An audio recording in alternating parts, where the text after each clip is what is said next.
Hello students, हमारी BSc final year की book linear algebra चल रही थी जिसमें हमारा चैप्टर नंबर 2 चल रहा था बेसिस एंड डायमेंशन। इसमें आज का हमारा लास्ट टॉपिक रहेगा। आज हमारा चैप्टर भी ख़त्म हो जाएगा, इसके साथ यूनिट में मैंने जितना करवाना था वो भी कंप्लीट हो जाएगा। देखो, आज का हमारा टॉपिक है complementary subspace. Let W be a subspace of finite dimensional vector space V over F if there exists a subspace w dash of v such that v is direct sum of w and w dash, that is v is equals to w plus w dash, then w dash is said to be complementary subspace of w। एक subspace हमें already दिया हुआ है किसी finite dimensional vector space v का। अगर इस subspace के साथ एक और नया सबस्पेस हमारा एग्जिस्ट कर जाता है w डैश, कैसे एग्जिस्ट कर जाता है कि v इस नए वाले सबस्पेस का और पहले वाले सबस्पेस का डायरेक्ट सम बन जाए, तो इस w डैश को क्या बोलेंगे? Complementary subspace of w। क्योंकि इसने क्या किया, जैसे ही ये w के साथ मैच हुआ इसने कंप्लीट कर दिया ना पूरे v को, तो हम क्या बोल देंगे इसको? Complementary subspace of w।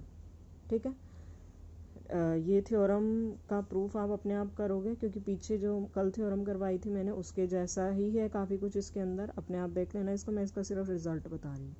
Every subspace w of a finite dimensional vector space v over f has a complementary subspace w dash, कि कोई भी w subspace a finite dimensional vector space v over f का, तो उसके पास एक complementary subspace w dash ज़रूर मिलता है। और कैसे मिलता है कि w डैश की डायमेंशन कितनी होती है? Dimension v minus dimension w। ये रिजल्ट याद रखना और प्रूफ अपने आप कर लेना एक बार।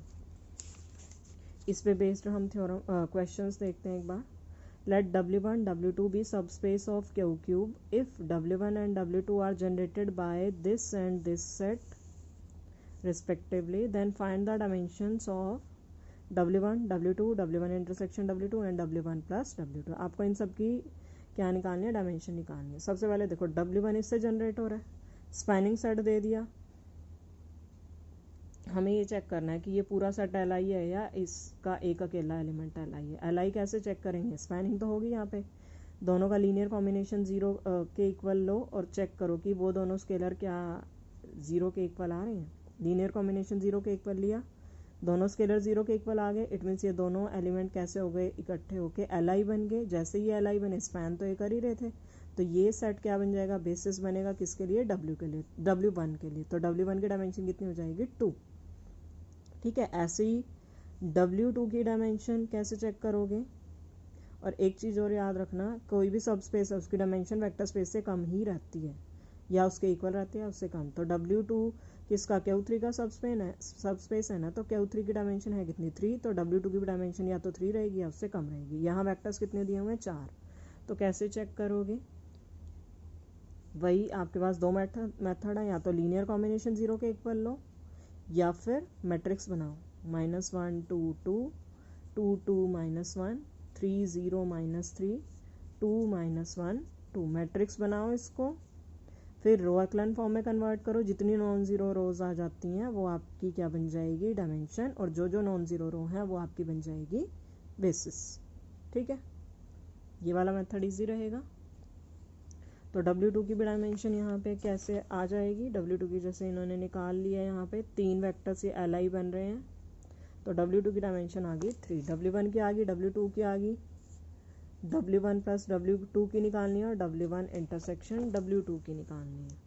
ठीक है, अब w2 की डायमेंशन 3 आ गई है और Q3 की भी डायमेंशन कितनी है? 3। दोनों की डायमेंशन सेम होगी ना, तो हमने क्या रिजल्ट पढ़ा हुआ है? दो वेक्टर स्पेस आपस में अगर उनकी डायमेंशन इक्वल है तो वो आपस में इक्वल हो जाते हैं। तो w2 किसके इक्वल हो गया? Q3 के इक्वल हो गया। तो w1 इंटरसेक्शन w2 अगर आप निकालने बैठो किसके इक्वल आएगा? w2 की जगह क्या लिख सकते हो? Q3। w1 इंटरसेक्शन Q3, इनकी इंटरसेक्शन क्या आएगी? ये बड़ा है ये छोटा है, तो w1 आ जाएगी। तो इसका मतलब ये वाला सेट इस सेट के इक्वल हो गया या ये वाला सब स्पेस इसके इक्वल हो गया, तो दोनों की डायमेंशन भी सेम हो जाएगी। तो w1 इंटरसेक्शन w2 की डायमेंशन कितनी हो जाएगी? w1 की डायमेंशन के इक्वल। इसकी कितनी निकाली? अभी हमने 2 निकाली, 2 आ गई। और ये हमने वही सिल्वेस्टर लॉ में क्या पढ़ा था? डायमेंशन w1 प्लस w2 किसके इक्वल होता है? Dimension w1 plus dimension w2 minus dimension w1 intersection w2। ये भी प्रेजेंट है आपके पास, ये भी प्रेजेंट है, ये भी प्रेजेंट है, निकाल सकते हैं इसकी वैल्यू। ठीक है, सिंपल था बिल्कुल।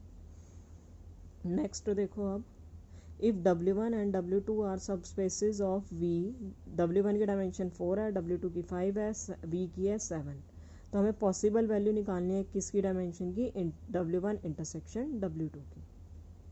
अब W2 मुझे पता है किसका सब स्पेस है, W1 प्लस W2 का सब स्पेस होता है, ठीक है। और हमें पता सब स्पेस की डायमेंशन बड़े वाले से हमेशा लेस जाती है, मतलब इसकी डायमेंशन इससे ज़्यादा जाएगी। W1 प्लस W2 की dimension greater than dimension W2 होगी।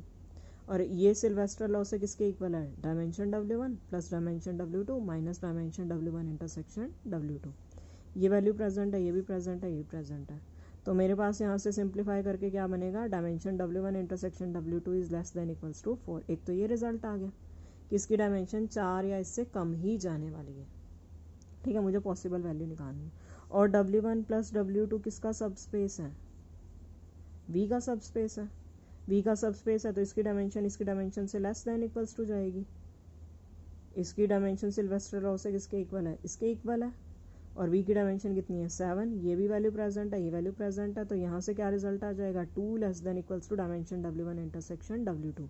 मतलब W1 इंटरसेक्शन W2 की डायमेंशन 2 या उससे ज़्यादा है, और यहाँ हमने क्या बोला, 4 या उससे कम है। तो पॉसिबल वैल्यू क्या निकाल सकते हैं, या तो 2 हो सकती है, या 3 हो सकती है, या 4, इसके अलावा तो कोई जा ही नहीं सकती। तो ये आपका आंसर आ गया, ठीक है।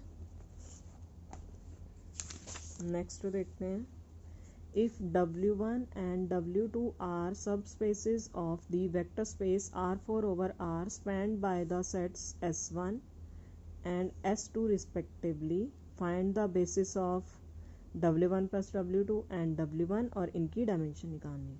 अब देखो W1 का स्पैनिंग सेट दे दिया, W2 का दे दिया, तो W1 और W2 की तो सीधा निकाल सकते हैं हम डायमेंशन। कैसे, लीनियर कॉम्बिनेशन 0 के इक्वल लेके देखो, या लीनियर कॉम्बिनेशन से बेटर इसमें रहेगा आप मैट्रिक्स बना के देखो। जैसे इन्होंने, सबसे पहले हम वही काम करेंगे W1 और W2 वाला। W1 वाले एलिमेंट को मैट्रिक्स की फॉर्म में लिखा, एलिमेंट्री रो ऑपरेशन लगाए, जितनी नॉन ज़ीरो रो आई वो तो बेसिस बन जाएंगी, और जितनी number of non zero row आई है वो डायमेंशन बन जाएगी। 2 नॉन ज़ीरो रोज आ गई तो डायमेंशन W1 की होगी 2। ऐसे ही W2 में भी क्या करोगे, मैट्रिक्स बना के कर लेना, W2 की भी डायमेंशन कितनी आ जाएगी, 2, ठीक है। अब एक काम मेरा हो गया, अब मुझे क्या करना है, बेसिस भी आ गया मेरे पास, बस अब W1 प्लस W2 का बेसिस निकालना है। अब W1 प्लस W2 किसके इक्वल होता है, ये रिजल्ट याद रखना, पढ़ा था वैसे तो हमने, थ्योरम की थी ये वाली, कि ये किसके इक्वल होता है, linear span of W1 union W2। मतलब ये किसके इक्वल जाएगा, इससे जनरेट होने वाला सेट क्या है, S1, इससे जनरेट होने वाला सेट क्या है, मतलब ये किस सेट से जनरेट हो रहा है, S2 से, ये किससे जनरेट हो रहा है, S1 से। तो इन W1 का जनरेटिंग सेट और W2 का जनरेटिंग सेट, इसकी कलेक्शन से आपके पास आएगा बेसिस किसका, W1 प्लस W2 का, ठीक है। सारों को इकट्ठा लिख दो, W1 वाले बेसिस उसको सेट को भी, जनरेटिंग सेट को भी, W2 वाले को भी। अब एलिमेंट्री ऑपरेशन लगाओ, रो एक्लन फॉर्म में कन्वर्ट करो, कितनी नॉन ज़ीरो रो आ गई, 3 आ गई, तो W1 प्लस W2 की डायमेंशन 3 आ जाएगी, और बेसिस में ये 3 वेक्टर्स चले जाएंगे, ठीक है। अब क्या रह गया, डायमेंशन भी आ गई, इंटरसेक्शन का काम रह गया हमारा। बस जब W1 की प्रेजेंट है, W2 की प्रेजेंट है, प्लस की भी प्रेजेंट है, तो इंटरसेक्शन की आ जाएगी सिल्वेस्टर लॉ से, ठीक है। इसके बाद नेक्स्ट क्वेश्चन देखते हैं, V2 ओवर R हमें वेक्टर स्पेस दिया हुआ है, W1 ये दे दिया, W2 ये दे दिया, W3 ये दे दिया।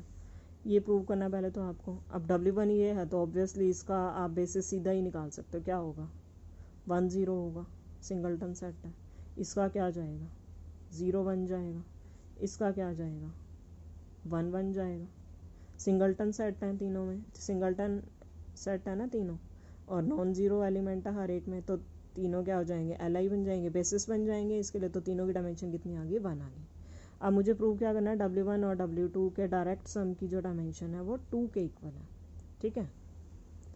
आर्बिट्रेरी एलिमेंट हमने पहले उठा के देखा, पहले तो हमें दिख ही रहा है कि W1 और W2 के अंदर कुछ भी कॉमन नहीं है। इंटरसेक्शन निकालने बैठोगे क्या आ जाएगा, इंटरसेक्शन में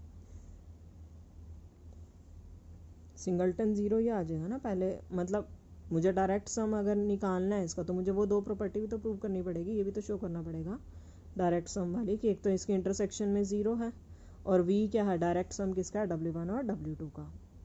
पहले इंटरसेक्शन 0 के लिए आर्बिट्रेरी एलिमेंट इंटरसेक्शन से लिया तो वो W1 से भी जाएगा, W2 से भी जाएगा। W1 से बिलोंग करेगा तो ऐसा दिखेगा, W2 से बिलोंग करेगा तो ऐसा दिखेगा।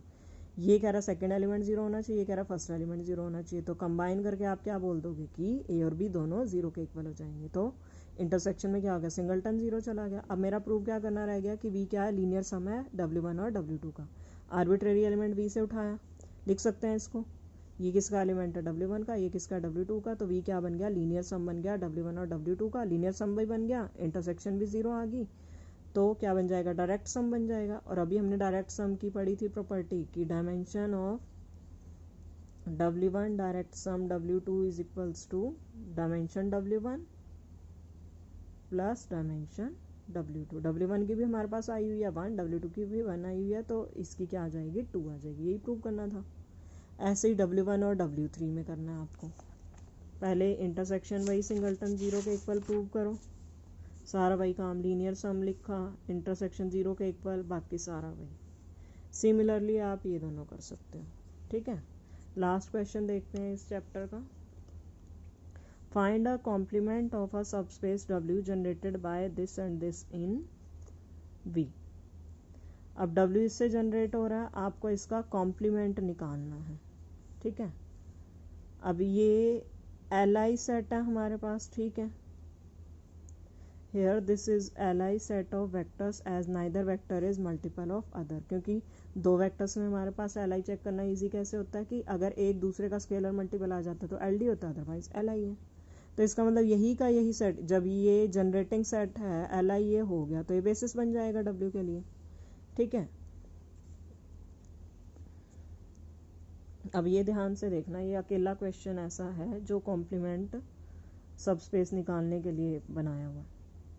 ये सारा उसी थ्योरम पे ही बेस्ड है। अब ये सेट हमारा Li हो गया। अब इसी को एक्सटेंड करके मैं R³ का बेसिस बना सकती हूँ। कैसे एक्सटेंड करूँगी, स्टैंडर्ड बेसिस से कोई एलिमेंट उठाऊँगी, इसके अंदर डाल के देखा, चेक किया कि क्या ये Li बन रहा है सेट, हाँ Li बन रहा है, तो इट मीन्स मतलब सारे स्केलर 0 आ रहे हैं, तो इट मीन्स ये Li बन गया। अब ये किसका बेसिस बन गया, R3 का, ठीक है। अब ये दो वेक्टर से तो W1 जनरेट हो रहा था, मतलब ये दो वेक्टर कंबाइन होकर W1 का बेसिस बना रहे थे। एक्स्ट्रा कौन सा ऐड किया हमने, ये वाला ऐड किया। तो इट मीन्स जो कॉम्प्लीमेंट्री सबस्पेस होगा उसका बेसिस क्या होगा, 0 0 1, मीन्स वो किससे जनरेट हो रहा होगा, इस सेट से जनरेट हो रहा होगा, ठीक है। मेन कॉन्सेप्ट क्या यूज़ किया इन्होंने, W1 का बेसिस लिया, उसको एक्सटेंड करके मेन V का बेसिस बना दिया, और एक्सटेंड करते टाइम जो हमने एक्स्ट्रा वेक्टर लिया है ना, वही वेक्टर जनरेट कर देगा कॉम्प्लीमेंट को, ठीक है। तो कॉम्प्लीमेंट इससे जनरेट हो गया, ये आपका कॉम्प्लीमेंट्री सबस्पेस आ गया, ठीक है। तो ये था आपका सेकंड चैप्टर, पूरी बुक में सबसे बड़ा चैप्टर आपका ये था। आपके जो हैं एक बार बता देती हूँ मैं, फर्स्ट यूनिट में आपके हैं चैप्टर 1 2 3, जिसमें से मैंने आपको करवा दिया चैप्टर नंबर 1 और 2 कंप्लीट करवा दिए। इसके बाद आपकी सेकंड यूनिट में होगा 4th और 5th चैप्टर, ये दोनों ही करवा दूंगी मैं, कोई दिक्कत नहीं है, सिंपल है बिल्कुल, न्यूमेरिकल बेस्ड रहे तो एक एक दो थ्योरम होएगी इसके बीच में, ज़्यादा नहीं है, पर जो थ्योरम भी हैं वो ईजी वाली हैं, ज़्यादा टिपिकल नहीं है। और थर्ड यूनिट आपकी बनती है 6th 7th 8th 9th से, जिसमें 6th 7th तो मैंने करवाना ही करवाना है, शायद 9th भी करवा दूँगी, ठीक है। और 4th यूनिट में हम सिर्फ 10th चैप्टर करवाते हैं, वो ऑलरेडी आपको अवेलेबल मिल जाएगा, जिस चैनल पे आपको देखना होगा मैं बता दूँगी, लिंक डाल दूँगी उसका डिस्क्रिप्शन में, ठीक है। तो एक यूनिट आपकी हो गई है। अभी 2-3 दिन तक कोई वीडियो नहीं डलेगी, ताकि आप अच्छे से इस यूनिट की वीडियोस को देख लो, कोई क्वेरी है तो क्वेरी पूछ लो। 2-4 दिन के बाद आपकी सेकेंड यूनिट की वीडियोस डलनी स्टार्ट हो जाएंगी, ठीक है। उम्मीद करती हूँ सबको समझ में आ गया होगा, अगर कोई डाउट है तो आप मुझसे पूछ सकते हो। Thank you students.